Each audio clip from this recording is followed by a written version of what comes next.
ಎಲ್ಲಾಗಿದೆ? ಉತ್ತರ ಪ್ರದೇಶಕ್ಕೆ ಎಲ್ಲಾಗಿದೆ? ಯಾರ್ದದು ಕ್ಷೇತ್ರ? ಯಾರ ಕ್ಷೇತ್ರ? ಮೋದಿ ಸಾಹೇಬ್ರ ಕ್ಷೇತ್ರ. ಇದ್ರ ಬಗ್ಗೆ ಏನು ಮಾತಾಡೋದು ಬೇಡ ಅಲ್ರಿ. ನಮಗೆ ಇದು ಸೋಷಿಯಲ್ ಬೈಕಾಟ್ ಇದೆ, ಸೋಷಿಯಲ್ ಇಶ್ಯೂ ಇದೆ, ಅದ್ರ ಬಗ್ಗೆ ನಾವು ಎಲ್ಲರನ್ನ ಖಂಡಿಸೋಣ. ಆದರೆ ಯಾವ ವಿಚಾರಗಳು ಹೆಂಗೆ ತಗೊಳ್ತಾರೆ, ರಾಜಕೀಯವಾಗಿ ಹೆಂಗೆ ಬಳಸ್ಕೊಳ್ತಾರೆ ಏನ್ರಿ, ಇಂಥದ್ರ ಬಗ್ಗೆ ನೋಡ್ರಿ. ನಮಗೇನಿರತಕ್ಕಂಥದ್ದು ಈ ದೇಶದಲ್ಲಿ ಫ್ರೀ ಇರಬೇಕು, ಎಲ್ಲ ವಿಷಯಗಳಲ್ಲಿ ಚರ್ಚೆ ಆಗಬೇಕು. ಯಾವ್ದು ಅವ್ರಿಗೆ ಅನುಕೂಲ ಆಗುತ್ತಾ ಅಷ್ಟೇ ಚರ್ಚೆಗಳು ಮಾತಾಡೋದು ಹೋಗ್ಬಿಡೋದು ಹೆಂಗಿದೆ, ಎಲ್ಲಿವರೆಗೆ ಬರ್ತದೆ? ಈಗ ಯುಪಿನಲ್ಲಿ ಅಟ್ರಾಸಿಟಿ ಕೇಸ್ ಬಗ್ಗೆ ಮಾತಾಡ್ತಾರೆ. ಎಷ್ಟು ದಲಿತರ ಮೇಲೆ ಅಟ್ರಾಸಿಟೀಸ್ ಆಗಿದೆ ಗೊತ್ತಿದೆಯಾ? 15,000ಕ್ಕೆ ಹೆಚ್ಚು ಅಟ್ರಾಸಿಟಿ ಕೇಸುಗಳಾಗಿದ್ದಾವೆ. ಸುಮಾರು MP ನಲ್ಲಿ 7,000ಕ್ಕೆ ಹೆಚ್ಚು ಅಟ್ರಾಸಿಟಿ ಕೇಸುಗಳಾಗಿದ್ದಾವೆ. ಬಿಜೆಪಿ ಇರ್ತಕ್ಕಂಥ ರಾಜ್ಯಗಳಲ್ಲಿ ಯಾಕೆ ಇಷ್ಟು ಅಟ್ರಾಸಿಟಿ ಕೇಸುಗಳು ಜಾಸ್ತಿ ಆಗ್ತದೆ ದಲಿತರ ಮೇಲೆ? ದಲಿತರುಗಳು ಹಿಂದೂ ಅಲ್ವಾ? ಅವರು ದಲಿತರುಗಳು ಹಿಂದೂ ಅಲ್ವಾ? ಮತ್ತೆ ಯಾಕೆ ಅವ್ರ ಮೇಲೆ ಅತ್ಯಾಚಾರ ಯಾಕೆ ಆಗ್ತದೆ? ಜ್ಯೋತಿಬಾಯಿ ಫುಲೆ ಪಿಕ್ಚರ್ ಯಾಕೆ ರಿಲೀಸ್ ಮಾಡ್ತಾ ಇಲ್ಲ? ಯಾಕೆ ಬಿಡಬಾರ್ದ ಪಿಕ್ಚರ್ ರಿಲೀಸ್ ಮಾಡಕ್ಕೆ? ಯಾಕೆ ಅಬ್ಜೆಕ್ಷನ್ ಮಾಡ್ತಾ ಇದಾರೆ? ಇವೆಲ್ಲ ಸೋಷಿಯಲಿಸ್ಟ್ ಜನಕ್ಕೆ ಗುರ್ತಾಗಬೇಕು, ಯುವ ಜನತೆ ಗುರ್ತಾಗಬೇಕು. ಇದ್ರ ಬಗ್ಗೆ ಲಾರ್ಜರ್ ಫ್ರಂಟ್ ಅಲ್ಲಿ ಚರ್ಚೆ ಆಗ್ಬೇಕು ಅನ್ನೋದು ನಮ್ಮ ವಾದ.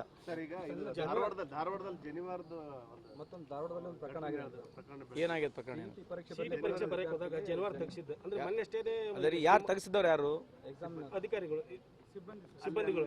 ಅಲ್ಲ ಕರೆಕ್ಟ್. ಅವನೇನು ಗೌರ್ಮೆಂಟ್ ನೌಕರರು? ಅವನು ಅಲ್ಲ ಕೇಳ್ತ ಗೌರ್ಮೆಂಟ್ ನೌಕರ ಅಲ್ಲ, ಗೌರ್ಮೆಂಟ್ ನೌಕರರು ಅವರು ಅಲ್ಲ. ನಾನು ಕೇಳಿದ್ ಗೌರ್ಮೆಂಟ್ ನೌಕರಿ ಮಾಡೋನು ಅವನು, ಗೌರ್ಮೆಂಟ್ ಎಂಪ್ಲಾಯ್ ಏನ್ರಿ ಅವನು? ಅಲ್ಲ, ಗೌರ್ಮೆಂಟ್ ಎಂಪ್ಲಾಯ್ ಇದ್ರೆ ಚೆಕ್ ಮಾಡಿ ನೋಡ್ತೀವಿ, ಆಯ್ತಾ? ಒಂದು ಈ ಸಾರ್ವಜನಿಕ ಅಂತಂದ್ರೆ ಅವನೇನು ಮನಸ್ಥಿತಿ ಸರಿ ಇರ್ಲಿಕ್ಕಿಲ್ಲ ಅಂತ ಅಲ್ರಿ. ಈಗ ಪ್ರೈವೇಟ್ ಅಲ್ರಿ, ಪ್ರೈವೇಟ್ ಏನು ಗೌರ್ಮೆಂಟ್ ರೀ? ನೀವು ಅದನ್ನ ಕೇಳಕ್ ಬರಲ್ಲ, ಹೇಳಿದ ತಕ್ಷಣ ಬಡ ಬಡ ಬಡ ಮಾತಾಡ್ಬಿಡ್ತೀರಿ. ಅದೇ ರೀ ಹೇಳ್ತಿರೋದು. ಅವ್ನು if it is a private, how can we act? Definitely if there rules according to rules ಅವ್ನಿಗೆ ಏನು ಕ್ರಮ ತಗೊಳ್ತೀವಿ. ಪ್ರೈವೇಟ್ ಕಂಪ್ನಿಲಿ ಆಗಿರ್ತಕ್ಕಂಥದಕ್ಕೆ ಹೆಂಗ್ ನಾವೇನ್ ಮಾಡಕ್ಕಾಗ್ತದೆ? ಅದು ಮನಸ್ಥಿತಿ ಸರಿ ಇಲ್ಲ ಅಂತ ಅರ್ಥ. ಒಂದು ಆಯ್ತ್ರಿ, ತಪ್ಪಂತ ಹೇಳಿದ್ನಲ್ಲ, ಚೆಕ್ ಮಾಡ್ತೀನಿ. ಸರ್ಕಾರ ಆಗಿದ್ರೆ ಇಮಿಡಿಯೇಟ್ ಆಗಿ ತಾಕೀತು ಮಾಡ್ಬೋದು. ಈ ತರ ಪ್ರೈವೇಟ್ ಮಾಡಿದ್ರೆ ಮತ್ತೆ ಅವ್ರು ಸಂಸ್ಥಾಪಕರು ಮೊದಲು ಹಿಡಿಬೇಕಲ್ಲ. ಯಾರ ಸಂಸ್ಥೆ ಅದು? ಸಂಸ್ಥೆ ಯಾರ್ದು? ಅವ್ರಿಗೆ ಮೊದಲು ನೋಟಿಸ್ ಕೊಡ್ಬೇಕು ನಾವು. ಸಂಸ್ಥೆ ನಡ್ಸೋರು ಯಾರು? ಸಂಸ್ಥೆ ನಡ್ಸೋರು ಯಾರು? ಮತ್ತೆ ಅವ್ರಿಗೆ ನೋಟಿಸ್ ಕೊಡ್ಬೇಕು ಬೇಡ? ಫಸ್ಟ್ ಕೊಡೋಣ ಅಲ್ರಿ. ಈಗ ನಾನು ಕಂಪ್ಲೇಂಟ್ ಏನು ಲಿಖಿತ ಬಂದ ನಾನು ಮಾಡ್ಬೋದು. ನೀವು ಕೇಳಿದ್ರೆ ಉತ್ತರ ಕೊಟ್ಟಿದ್ದೀನಿ. ಕಂಪ್ಲೇಂಟ್ ರೈಟಿಂಗ್ ಕೊಡ್ರಿ, ಅವ್ರ ಓನರ್ಗೂ ಕರೆಸ್ತೀನಿ. ರೀ ಸೋಷಿಯಲ್ ರೀ, ಅದು ಕಾಮನ್ ಸೆನ್ಸ್ ಇರ್ಬೇಕ್ರಿ. ಮಾರ್ಗಸೂಚಿ ಏನೈತೆ? ಈ ದೇಶದ ಸಂವಿಧಾನನೇ ಮಾರ್ಗದರ್ಶಿ ಇರ್ತಕ್ಕಂಥದ್ದು. ಫ್ರಟರ್ನಿಟಿ ಅಂದ್ರೆ ಏನು? ಫ್ರಟರ್ನಿಟಿ ಅಂತಂದ್ರೆ ಎಲ್ಲರಿಗೂ ಗೌರವ ಕೊಡ್ಬೇಕಂತಕ್ಕಂಥದ್ದು, ಪ್ರತಿಯೊಬ್ಬರಿಗೆ ಈ ದೇಶದಲ್ಲಿ ಗೌರವ ಸಿಗ್ಬೇಕಂತಕ್ಕಂಥದ್ದು ಅಲ್ವಾ? ಅದಕ್ಕೆ ರೀ ಮನಸ್ಥಿತಿ ಸರಿ ಇಲ್ಲ. ಈಗ ಯಾರನ್ನ ಕಂಪ್ಲೇಂಟ್ ಕೊಟ್ರಿ ಏನ್ ಮಾಡ್ಬೇಕು? ಈಗ ನಾನು ಕಂಪ್ಲೇಂಟ್ ಕೊಟ್ರೆ ನಾನು ತಾನೇ ಚೆಕ್ ಮಾಡೋದು. ನೀವು ಹೇಳಿದಿರಿ, ಅದಕ್ಕೆ ಪ್ರತೀಕಾರ ಕೊಟ್ಟಿದ್ದೀನಿ. ಅವ್ರ ಓನರ್ ಯಾರು ಅವ್ರಿಗೆ ಕೂಡ ಕೇಳ್ಬೇಕಲ್ವಾ? ಈ ತರ ಯಾಕೆ ನಿಮ್ಮ ಎಂಪ್ಲಾಯ್ ಮಾಡ್ತಾನೆ ಅಂತ ಅವ್ರನ್ನೂ ಕೂಡ ಕೇಳಬೇಕು. ಸೊ ನನಗೆ ಯಾರನ್ನ ರಿಟರ್ನ್ ಕಂಪ್ಲೇಂಟ್ ಕೊಟ್ಟರೆ ನಾನು ಡೆಫಿನೆಟ್ಲಿ ಪತ್ತೆ ಹಚ್ತೇನೆ. ಎಲ್ಲಾಗಿದೆ? ಉತ್ತರ ಪ್ರದೇಶಕ್ಕೆ ಎಲ್ಲಾಗಿದೆ? ಯಾರ್ದದು ಕ್ಷೇತ್ರ? ಯಾರ ಕ್ಷೇತ್ರ? ಮೋದಿ ಸಾಹೇಬ್ರ ಕ್ಷೇತ್ರ. ಇದ್ರ ಬಗ್ಗೆ ಏನು ಮಾತಾಡೋದು ಬೇಡ ಅಲ್ರಿ. ನಮಗೆ ಇದು ಸೋಷಿಯಲ್ ಬೈಕಾಟ್ ಇದೆ, ಸೋಷಿಯಲ್ ಇಶ್ಯೂ ಇದೆ, ಅದ್ರ ಬಗ್ಗೆ ನಾವು ಎಲ್ಲರನ್ನ ಖಂಡಿಸೋಣ. ಆದರೆ ಯಾವ ವಿಚಾರಗಳು ಹೆಂಗೆ ತಗೊಳ್ತಾರೆ, ರಾಜಕೀಯವಾಗಿ ಹೆಂಗೆ ಬಳಸ್ಕೊಳ್ತಾರೆ ಏನ್ರಿ, ಇಂಥದ್ರ ಬಗ್ಗೆ ನೋಡ್ರಿ. ನಮಗೇನಿರತಕ್ಕಂಥದ್ದು ಈ ದೇಶದಲ್ಲಿ ಫ್ರೀ ಇರಬೇಕು, ಎಲ್ಲ ವಿಷಯಗಳಲ್ಲಿ ಚರ್ಚೆ ಆಗಬೇಕು. ಯಾವ್ದು ಅವ್ರಿಗೆ ಅನುಕೂಲ ಆಗುತ್ತಾ ಅಷ್ಟೇ ಚರ್ಚೆಗಳು ಮಾತಾಡೋದು ಹೋಗ್ಬಿಡೋದು ಹೆಂಗಿದೆ, ಎಲ್ಲಿವರೆಗೆ ಬರ್ತದೆ? ಈಗ UP ನಲ್ಲಿ ಅಟ್ರಾಸಿಟಿ ಕೇಸ್ ಬಗ್ಗೆ ಮಾತಾಡ್ತಾರೆ. ಎಷ್ಟು ದಲಿತರ ಮೇಲೆ ಅಟ್ರಾಸಿಟೀಸ್ ಆಗಿದೆ ಗೊತ್ತಿದೆಯಾ? 15,000ಕ್ಕೆ ಹೆಚ್ಚು ಅಟ್ರಾಸಿಟಿ ಕೇಸುಗಳಾಗಿದ್ದಾವೆ. ಸುಮಾರು MP ನಲ್ಲಿ 7,000ಕ್ಕೆ ಹೆಚ್ಚು ಅಟ್ರಾಸಿಟಿ ಕೇಸುಗಳಾಗಿದ್ದಾವೆ. ಬಿಜೆಪಿ ಇರ್ತಕ್ಕಂಥ ರಾಜ್ಯಗಳಲ್ಲಿ ಯಾಕೆ ಇಷ್ಟು ಅಟ್ರಾಸಿಟಿ ಕೇಸುಗಳು ಜಾಸ್ತಿ ಆಗ್ತದೆ ದಲಿತರ ಮೇಲೆ? ದಲಿತರುಗಳು ಹಿಂದೂ ಅಲ್ವಾ? ಅವರು ದಲಿತರುಗಳು ಹಿಂದೂ ಅಲ್ವಾ? ಮತ್ತೆ ಯಾಕೆ ಅವ್ರ ಮೇಲೆ ಅತ್ಯಾಚಾರ ಯಾಕೆ ಆಗ್ತದೆ? ಜ್ಯೋತಿಬಾಯಿ ಫುಲೆ ಪಿಕ್ಚರ್ ಯಾಕೆ ರಿಲೀಸ್ ಮಾಡ್ತಾ ಇಲ್ಲ? ಯಾಕೆ ಬಿಡಬಾರ್ದ ಪಿಕ್ಚರ್ ರಿಲೀಸ್ ಮಾಡಕ್ಕೆ? ಯಾಕೆ ಅಬ್ಜೆಕ್ಷನ್ ಮಾಡ್ತಾ ಇದಾರೆ? ಇವೆಲ್ಲ ಸೋಷಿಯಲಿಸ್ಟ್ ಜನಕ್ಕೆ ಗುರ್ತಾಗಬೇಕು, ಯುವ ಜನತೆ ಗುರ್ತಾಗಬೇಕು. ಇದ್ರ ಬಗ್ಗೆ ಲಾರ್ಜರ್ ಫ್ರಂಟ್ ಅಲ್ಲಿ ಚರ್ಚೆ ಆಗ್ಬೇಕು ಅನ್ನೋದು ನಮ್ಮ ವಾದ.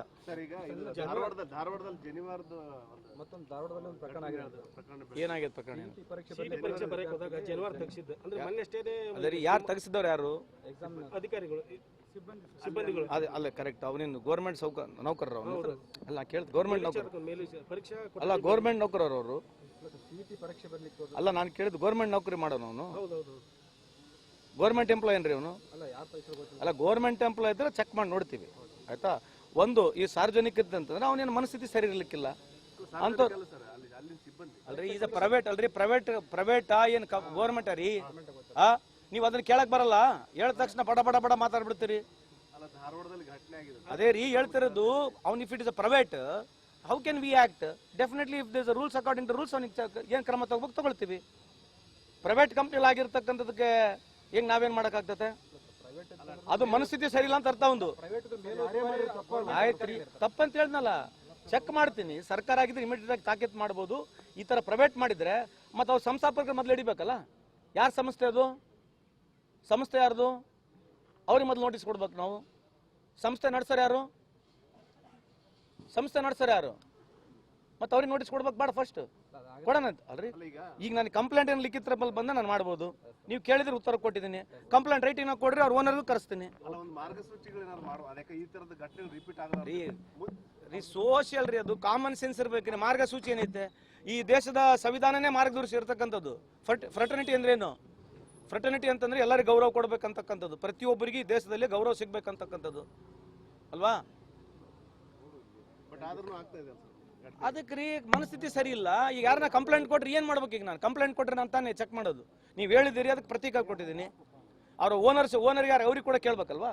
ಈ ತರ ಯಾಕೆ ನಿಮ್ಮ ಎಂಪ್ಲಾಯ್ ಮಾಡ್ತಾನೆ ಅಂತ ಅವ್ರನ್ನೂ ಕೂಡ ಕೇಳಬೇಕು. ಸೊ ನನಗೆ ಯಾರನ್ನ ರಿಟರ್ನ್ ಕಂಪ್ಲೇಂಟ್ ಕೊಟ್ರೆ ನಾನು ಡೆಫಿನೆಟ್ಲಿ ಪತ್ತೆ ಹಚ್ತೇನೆ. ಎಲ್ಲಾಗಿದೆ? ಉತ್ತರ ಪ್ರದೇಶಕ್ಕೆ ಎಲ್ಲಾಗಿದೆ? ಯಾರ್ದದು ಕ್ಷೇತ್ರ? ಯಾರ ಕ್ಷೇತ್ರ? ಮೋದಿ ಸಾಹೇಬ್ರ ಕ್ಷೇತ್ರ. ಇದ್ರ ಬಗ್ಗೆ ಏನು ಮಾತಾಡೋದು ಬೇಡ ಅಲ್ರಿ. ನಮಗೆ ಇದು ಸೋಷಿಯಲ್ ಬೈಕಾಟ್ ಇದೆ, ಸೋಷಿಯಲ್ ಇಶ್ಯೂ ಇದೆ. ಅದ್ರ ಬಗ್ಗೆ ನಾವು ಎಲ್ಲರನ್ನ ಖಂಡಿಸೋಣ. ಆದ್ರೆ ಯಾವ ವಿಚಾರಗಳು ಹೆಂಗ್ ತಗೊಳ್ತಾರೆ, ರಾಜಕೀಯವಾಗಿ ಹೆಂಗ್ ಬಳಸ್ಕೊಳ್ತಾರೆ ಏನ್ರಿ? ಇಂಥದ್ರ ಬಗ್ಗೆ ನೋಡ್ರಿ, ನಮಗೇನಿರ್ತಕ್ಕಂಥದ್ದು ಈ ದೇಶದಲ್ಲಿ ಫ್ರೀ ಇರಬೇಕು. ಎಲ್ಲ ವಿಷಯಗಳಲ್ಲಿ ಚರ್ಚೆ ಆಗಬೇಕು. ಯಾವ್ದು ಅವ್ರಿಗೆ ಅನುಕೂಲ ಆಗುತ್ತಾ ಅಷ್ಟೇ ಚರ್ಚೆಗಳು ಮಾತಾಡೋದು, ಹೋಗ್ಬಿಡೋದು ಹೆಂಗಿದೆ? ಎಲ್ಲಿವರೆಗೆ ಬರ್ತದೆ? ಈಗ ಯುಪಿನಲ್ಲಿ ಅಟ್ರಾಸಿಟಿ ಕೇಸ್ ಬಗ್ಗೆ ಮಾತಾಡ್ತಾರೆ. ಎಷ್ಟು ದಲಿತರ ಮೇಲೆ ಅಟ್ರಾಸಿಟೀಸ್ ಆಗಿದೆ ಗೊತ್ತಿದೆಯಾ? 15,000ಕ್ಕೆ ಹೆಚ್ಚು ಅಟ್ರಾಸಿಟಿ ಕೇಸುಗಳಾಗಿದ್ದಾವೆ. ಸುಮಾರು ಎಂಪಿನಲ್ಲಿ 7,000ಕ್ಕೆ ಹೆಚ್ಚು ಅಟ್ರಾಸಿಟಿ ಕೇಸುಗಳಾಗಿದ್ದಾವೆ. ಬಿಜೆಪಿ ಇರ್ತಕ್ಕಂಥ ರಾಜ್ಯಗಳಲ್ಲಿ ಯಾಕೆ ಇಷ್ಟು ಅಟ್ರಾಸಿಟಿ ಕೇಸುಗಳು ಜಾಸ್ತಿ ಆಗ್ತದೆ ದಲಿತರ ಮೇಲೆ? ದಲಿತರುಗಳು ಹಿಂದೂ ಅಲ್ವಾ? ಅವರು ದಲಿತರುಗಳು ಹಿಂದೂ ಅಲ್ವಾ? ಮತ್ತೆ ಯಾಕೆ ಅವ್ರ ಮೇಲೆ ಅತ್ಯಾಚಾರ ಯಾಕೆ ಆಗ್ತದೆ? ಜ್ಯೋತಿಬಾಯಿ ಫುಲೆ ಪಿಕ್ಚರ್ ಯಾಕೆ ರಿಲೀಸ್ ಮಾಡ್ತಾ ಇಲ್ಲ? ಯಾಕೆ ಬಿಡಬಾರ್ದ ಪಿಕ್ಚರ್ ರಿಲೀಸ್ ಮಾಡಕ್ಕೆ? ಯಾಕೆ ಅಬ್ಜೆಕ್ಷನ್ ಮಾಡ್ತಾ ಇದಾರೆ? ಇವೆಲ್ಲ ಸೋಷಿಯಲಿಸ್ಟ್ ಜನಕ್ಕೆ ಗುರ್ತಾಗಬೇಕು, ಯುವ ಜನತೆ ಗುರ್ತಾಗಬೇಕು. ಇದ್ರ ಬಗ್ಗೆ ಲಾರ್ಜರ್ ಫ್ರಂಟ್ ಅಲ್ಲಿ ಚರ್ಚೆ ಆಗ್ಬೇಕು ಅನ್ನೋದು ನಮ್ಮ ವಾದ.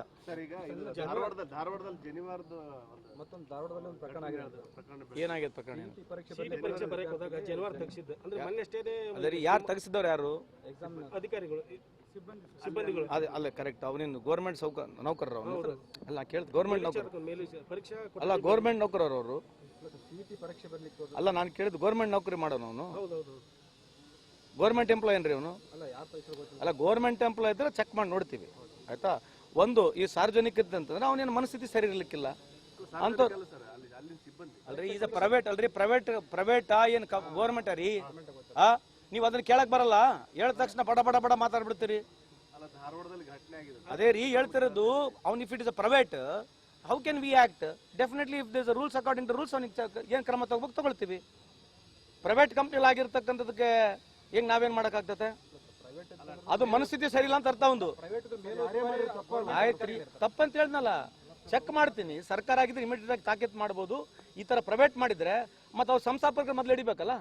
ಯಾರ ಸಂಸ್ಥೆ ಅದು? ಸಂಸ್ಥೆ ಯಾರ್ದು? ಅವ್ರಿಗೆ ಮೊದಲು ನೋಟಿಸ್ ಕೊಡ್ಬೇಕು ನಾವು. ಸಂಸ್ಥೆ ನಡೆಸೋರು ಯಾರು? ಸಂಸ್ಥೆ ನಡೆಸೋರು ಯಾರು? ಮತ್ತೆ ಅವ್ರಿಗೆ ನೋಟಿಸ್ ಕೊಡ್ಬೇಕು ಬೇಡ? ಫಸ್ಟ್ ಕೊಡೋಣ ಅಲ್ರಿ. ಈಗ ನಾನು ಕಂಪ್ಲೇಂಟ್ ಏನು ಲಿಖಿತ ರೂಪದಲ್ಲಿ ಬಂದ ನಾನು ಮಾಡ್ಬೋದು. ನೀವು ಕೇಳಿದ್ರೆ ಉತ್ತರ ಕೊಟ್ಟಿದ್ದೀನಿ. ಕಂಪ್ಲೇಂಟ್ ರೈಟಿಂಗ್ ನಾವು ಕೊಡ್ರಿ, ಅವ್ರ ಓನರ್ಗೂ ಕರೆಸ್ತೀನಿ. ರೀ ಸೋಷಿಯಲ್ ರೀ, ಅದು ಕಾಮನ್ ಸೆನ್ಸ್ ಇರ್ಬೇಕು. ಮಾರ್ಗಸೂಚಿ ಏನೈತೆ? ಈ ದೇಶದ ಸಂವಿಧಾನನೇ ಮಾರ್ಗದರ್ಶಿ ಇರ್ತಕ್ಕಂಥದ್ದು. ಫ್ರಟರ್ನಿಟಿ ಅಂದ್ರೇನು? ಫ್ರಟರ್ನಿಟಿ ಅಂತಂದ್ರೆ ಎಲ್ಲರಿಗೂ ಗೌರವ ಕೊಡ್ಬೇಕಂತಕ್ಕಂಥದ್ದು. ಪ್ರತಿಯೊಬ್ಬರಿಗೆ ಈ ದೇಶದಲ್ಲಿ ಗೌರವ ಸಿಗ್ಬೇಕಂತಕ್ಕಂಥದ್ದು ಅಲ್ವಾ? ಅದಕ್ಕೆ ರೀ ಮನಸ್ಥಿತಿ ಸರಿ ಇಲ್ಲ. ಈಗ ಯಾರನ್ನ ಕಂಪ್ಲೇಂಟ್ ಕೊಟ್ರೆ ಏನ್ ಮಾಡ್ಬೇಕು? ಈಗ ನಾನು ಕಂಪ್ಲೇಂಟ್ ಕೊಟ್ರೆ ನಾನು ತಾನೇ ಚೆಕ್ ಮಾಡೋದು. ನೀವು ಹೇಳಿದಿರಿ, ಅದಕ್ಕೆ ಪ್ರತೀಕ ಕೊಟ್ಟಿದ್ದೀನಿ. ಅವ್ರ ಓನರ್ ಯಾರು ಅವ್ರಿಗೆ ಕೂಡ ಕೇಳ್ಬೇಕಲ್ವಾ? ಈ ತರ ಯಾಕೆ ನಿಮ್ಮ ಎಂಪ್ಲಾಯ್ ಮಾಡ್ತಾನೆ ಅಂತ ಅವ್ರನ್ನೂ ಕೂಡ ಕೇಳಬೇಕು. ಸೊ ನನಗೆ ಯಾರನ್ನ ರಿಟರ್ನ್ ಕಂಪ್ಲೇಂಟ್ ಕೊಟ್ರೆ ನಾನು ಡೆಫಿನೆಟ್ಲಿ ಪತ್ತೆ ಹಚ್ತೇನೆ.